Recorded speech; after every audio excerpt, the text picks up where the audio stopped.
Hi, everybody. Thank you for volunteering to judge for us this weekend for the national qualifier in public forum and Lincoln Douglas debate. This is a tutorial video on how to use the online balloting system. If you're a seasoned veteran judge and if you've done online ballots before, this might be a nice review. Otherwise, you know what you're doing. If you've judged before but never judged for online balloting, well, then this is the video for you. I'm gonna go over the how to use the online balloting process, and then at some point I'll stop and say, okay, that's all I'm doing for the online balloting. Now, if you want to hear some information on just general judging tips, then you can continue listening. Otherwise, at that point, you can just stop watching the tutorial if you choose to watch this tutorial. So the first thing I'm going to do, I sent you an email a few moments ago with an attachment to this document right here. Actually, let me show my screen. To this document, and this is the link right here to the actual guide on how to do the online balloting. But I'm gonna, and you can look on your own, and if you can figure it out that way, great. But I'm gonna go over that link in a moment here and walk you through the process. A couple of things to think about before we go there. There's only gonna be 2 events for this whole tournament. It's public forum debate and Lincoln Douglas debate. And we never know what we're gonna get.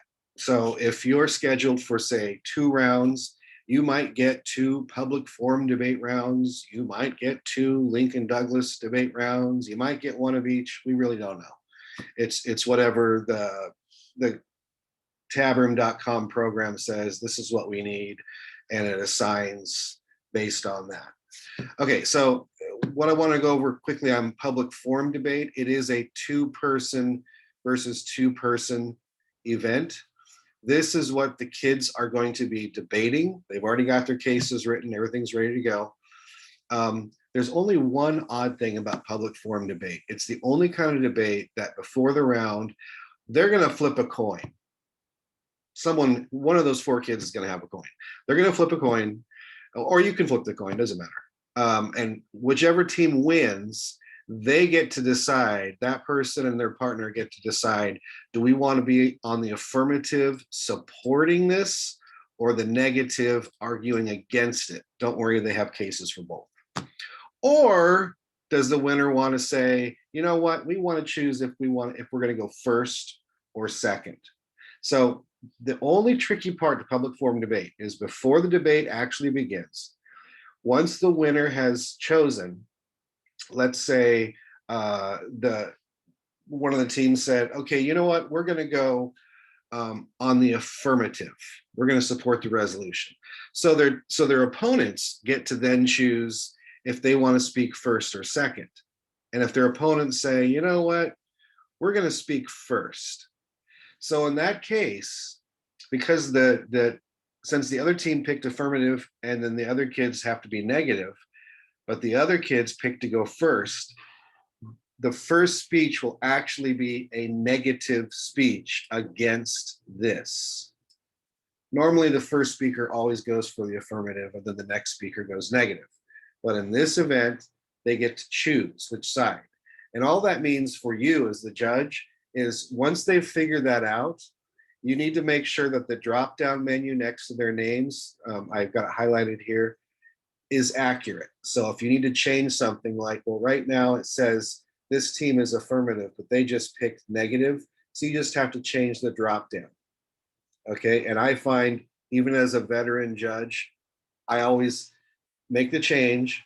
And then before we start, I go, okay, kids, now let me get this right. You 2 are affirmative and you're speaking second, right? And I have them say yes. And then I say to the other team, you 2 are, and so I that way I double check myself to make sure I've got it right. And then once that's done, the round can start. If you do Lincoln Douglas debate, there's no silly nonsense like that. Here's the resolution. They will already know if they're speaking for the affirmative or the negative side. There's no coin flip. Okay, so let's take a look at the actual online ballot directions. So if you click on this link, it will take you to a page that I will show you in just a second.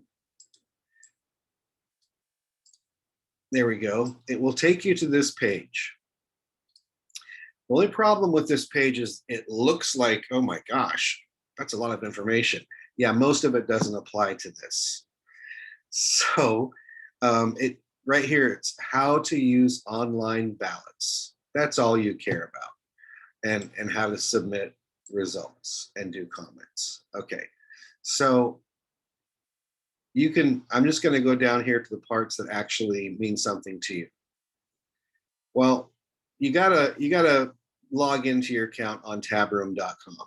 Okay, you have an account, you've created your own password. So here's tabroom.com, just their face page. I'm going to click log in.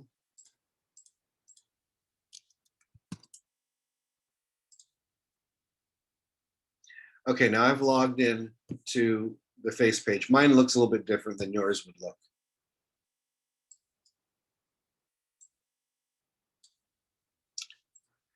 Okay, it says to see your current ballots. In other words, if there's a ballot that has been assigned to you, it tells you to log in. We've already done that. And to go to your account dashboard by clicking your username email in the upper part of the page. Okay. So I'm going to click on my name, my email. Okay. Nothing changed. Yeah, I know. It'll change. It'll look different on yours. Okay, so I've done that so far. And it says, if you have any current ballots, if, in other words, if you've been assigned, gosh, if you've been assigned a ballot. So let's say you're somebody who is judging on Friday afternoon and you're assigned to judge rounds 1 and 2. Okay, 4 o'clock is that first round. I would check in, go into your Tabroom account no later than 3:30. But so you just logged in and you're like, I wonder if I have a round assigned for this first round. I'm scheduled to judge. It actually doesn't mean that you're going to judge that first round. It just means that you're scheduled to be available to judge that first round. Although I can tell you, I've seen the numbers and they're tight on judges. So it's highly likely that whatever rounds you've been scheduled for, you will get a ballot. That just in from the tournament director. Okay, so if you have any current ballots, you would see the ballot, and then it tells you to click start round, but it's kind of jumping the gun there. So I'm going to try this out. I'm going to pretend like the tournament, it's almost 3:30. It's Friday, this Friday, March 19th, because I'm judging on a Friday. And if you're judging on a Saturday and not on a Friday, then none of this is going to work for you until Saturday. Okay, so I'm going to go to current ballots. Nothing there. The reason why right now is because the tournament hasn't started. They haven't turned it on yet. So right now I have not been assigned any ballots. Okay.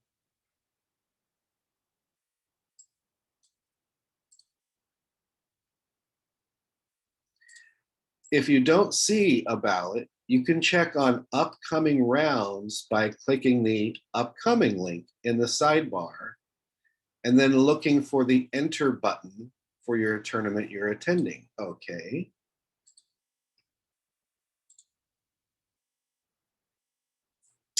Well, it looks like they've certainly got me down as a judge for the North Oregon District Tournament, which is what this is. Yep, I'm at the right place.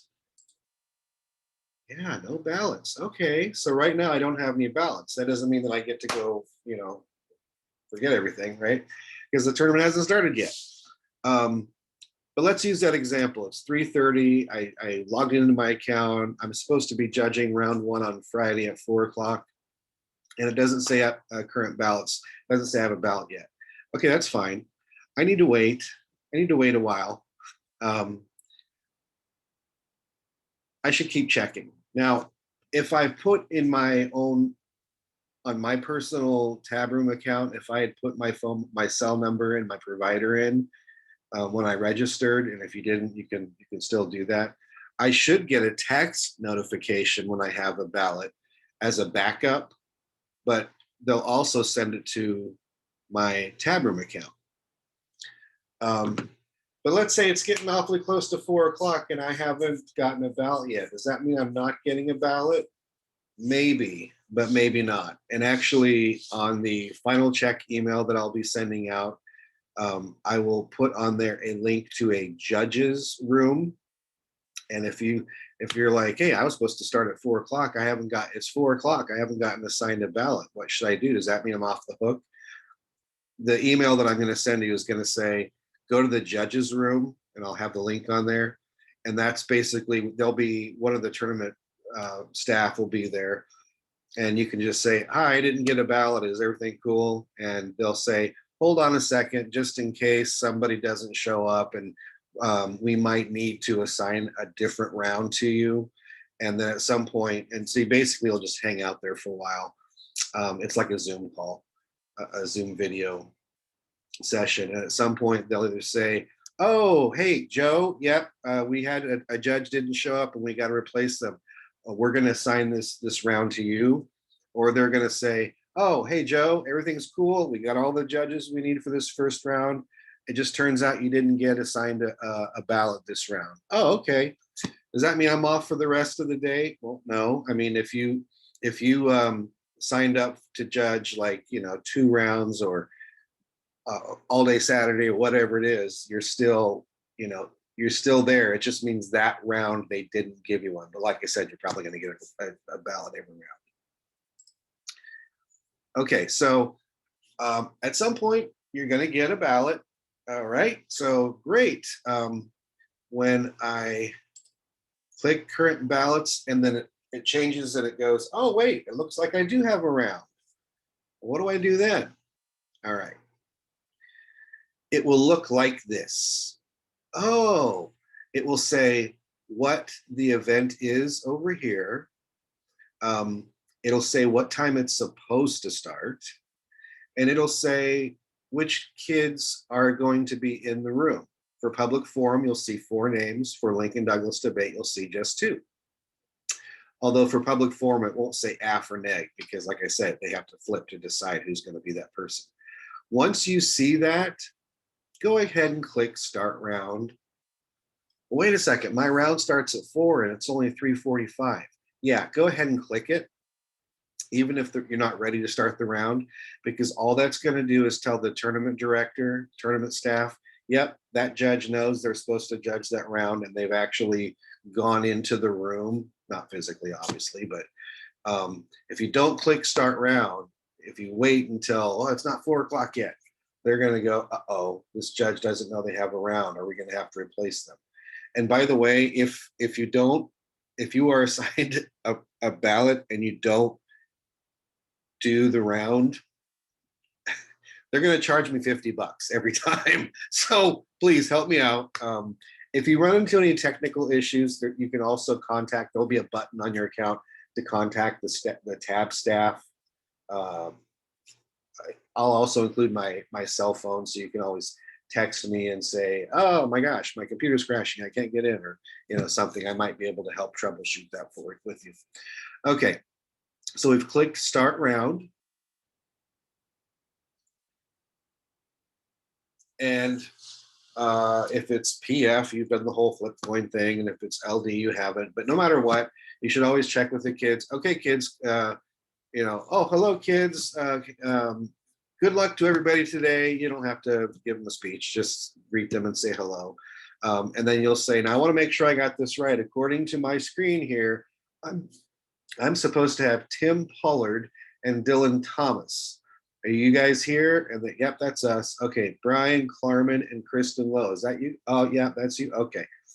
You're going to want to figure out who's going to, so Tim, Dylan, which of you is speaking first for your team? Tim says it's me. Okay, so he's going to be first speaker.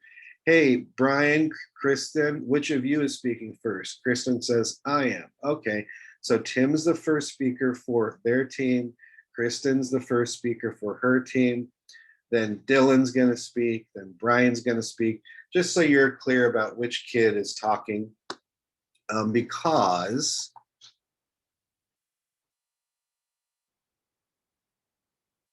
and of course they don't have it down there.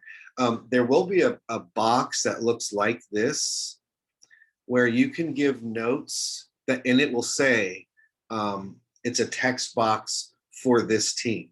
And so you can give them some notes that only those two kids and their coach are going to see. And there'll be another one for this team, same thing.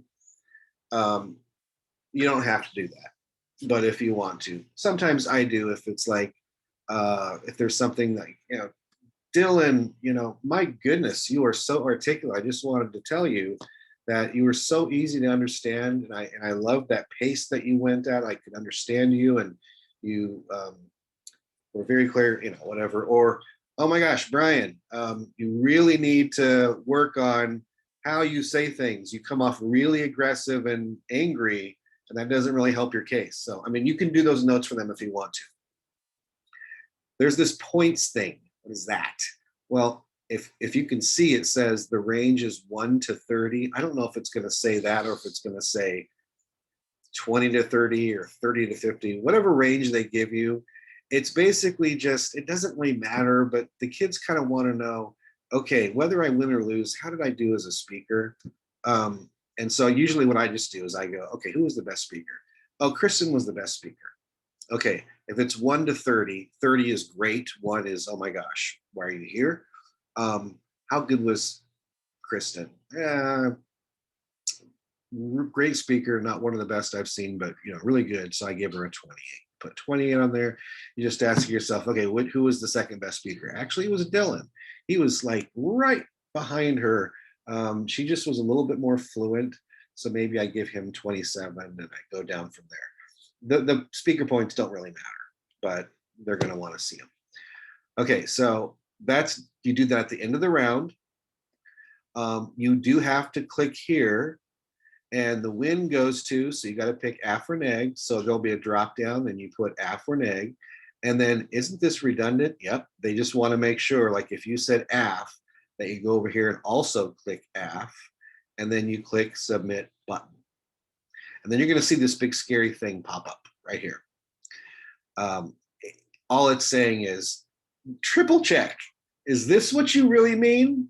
And of course, if it is, then you click yes. Once you've done that, the debate round is over. The decision has been made. No takebacks. You can't change your mind at that point. That's why this pops up and says, are you sure that's what you meant to do? Before you do that, you do want to do this. There is another box that all 4 kids are going to see, or if it's Lincoln Douglas, both kids are going to see, and their coaches.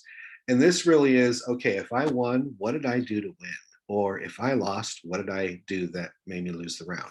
So just give them a few of the reasons why you chose this team over that team. Simple as that. And that's really all there is to the online judging process. If you have additional questions, please contact me, email. You can also text me. Like I said, I'm going to send you my cell phone number during the tournament at any time. If you have a question or contact the tournament directly, there'll be a tab room button that goes to the people who are in charge of the tournament. Anyway, we'll get you through it. You'll be fine. And thanks for listening. If you want to continue to listen to this video, now I'm just going to talk general ideas about judging in general. Okay. So here's the deal with this. This is a national qualifier tournament. The top 3 teams in each event are going to qualify to the national championship. Just know that although there's going to be 1 judge per round, no matter what happens, you're not ruining anybody's chances at going to Harvard or not, depending on how you voted. Okay, so even if you're feeling like, gosh, I don't know, I don't want to ruin these kids' lives. What if I choose wrong? Well, that's impossible. You can't choose wrong because it's your choice. At the end of the round, one of the teams did a better job communicating to you. So it's not about, well, what if I pick the lesser team? Well, better teams have bad rounds too. So really, honestly, just you go with your own decision, you make your own decision. Are you going to second guess yourself? Well, I do sometimes, and I've been doing this 16 years or 20 years or something, I don't know. But it's okay. You just make your decision and it's fine. I I just make sure that I, explain in my little ballot box that they give me my RFD, my reason for decision, as best I can, and I choose the winner, and we move on. And they won't even know how you voted until the tournament's all over. Nobody's going to contact you and say, "Hey, how come you gave me a loss in that round?" The kids and the coaches will have no way to contact you. And it's not protocol for them to do that. So no one's going to second guess you. No one's going to question you. Um, if there's ever any question about the procedure, sometimes the tournament will notice like an error and they might contact you to clarify something just so they understand, but no one's going to question your judgment about, if you say the affirmative team won, that's who won. No one's going to argue with you about it. And besides, like I tell our kids on our team, if you feel like you were ripped off and around, and how did the judge possibly choose the other team? We clearly beat them. Yeah, well, for every time that happens, they also get a gift where a judge gives them the win and they shouldn't have gotten the win. So it balances out, and kids get that. I just try to do, for each team, no matter if they won or lost, what they can do, what they could have done to win the round, or what they did to win the round, or even for like speaking style, some tips that I would have for them, and also some praise, like what I thought they did well. That's general good feedback for them. As far as giving feedback, like written feedback, some judges will, after a round is over, they want to go back and change or add to some of their feedback, and you can do that. Once the tournament is over, you can't do that anymore.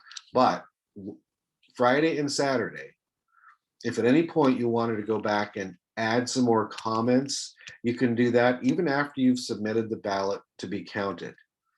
In fact, if you find after a round is over and you said, "Okay, kids, thanks, that, gosh, I have so much here. It's going to take me to process this for a little bit and get my thoughts together."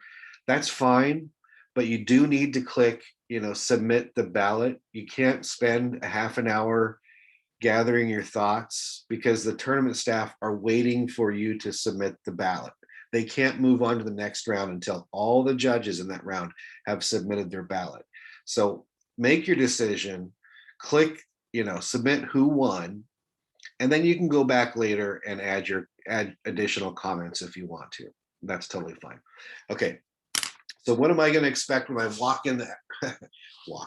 when I click on the button that says enter room? What am I going to expect? Okay, the kids might be there or they might not be there. That's okay. If they're not there yet, they will be. They'll show up. And once everybody's there, they're going to be sickeningly nice to you because they want you to vote for them, and it's very sweet. But you just go, "Oh, hi kids, how are you this morning? Oh, that's great. Okay, before we begin, let's make sure that I've got the right people here," and you check to make sure the names are right. They might ask you, "Judge, before we begin," because your name's going to be Judge, "before we begin, do you have any paradigms?"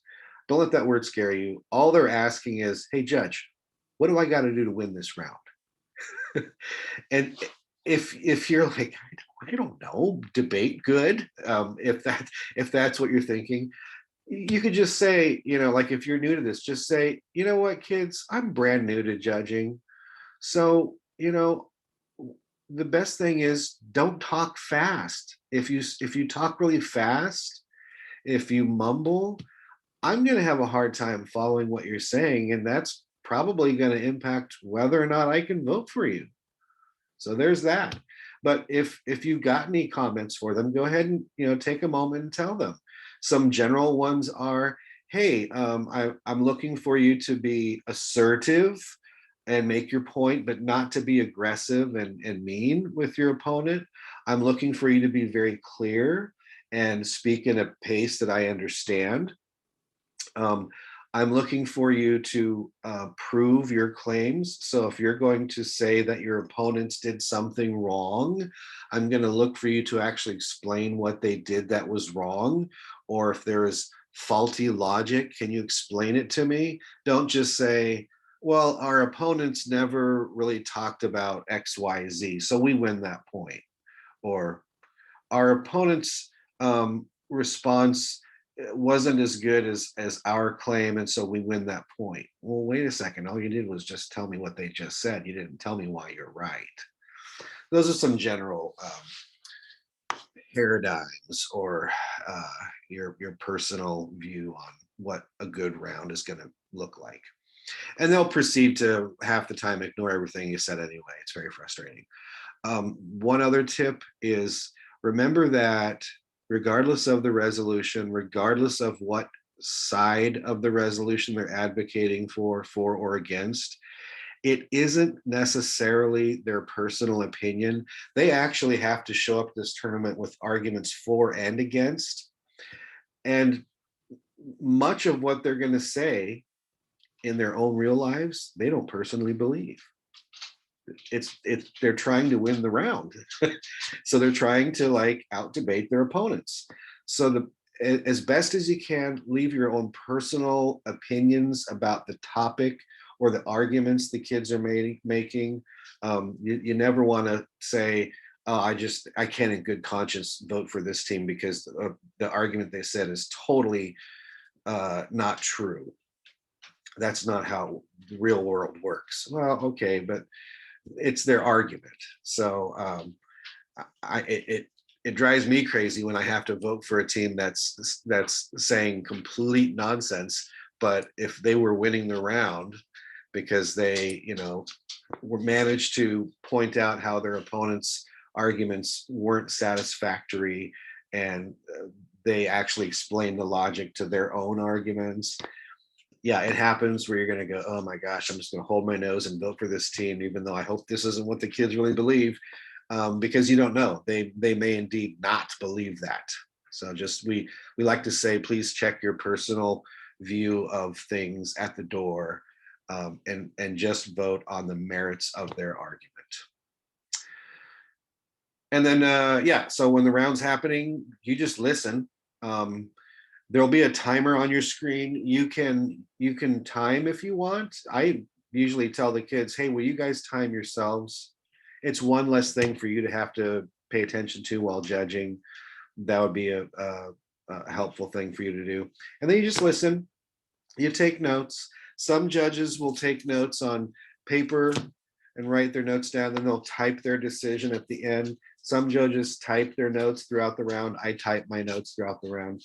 And then when the round is over, you just go, okay, kids, thanks. Thanks for debating for me today. I hope you, best of luck to everybody. And then they leave the room and they'll say, thank you, Judge. Yeah, so at no point, once we start the round and we introduce ourselves and figure that out, we don't talk basically until the round's over. And then we just say, thank you. Simple as that. And they leave the room.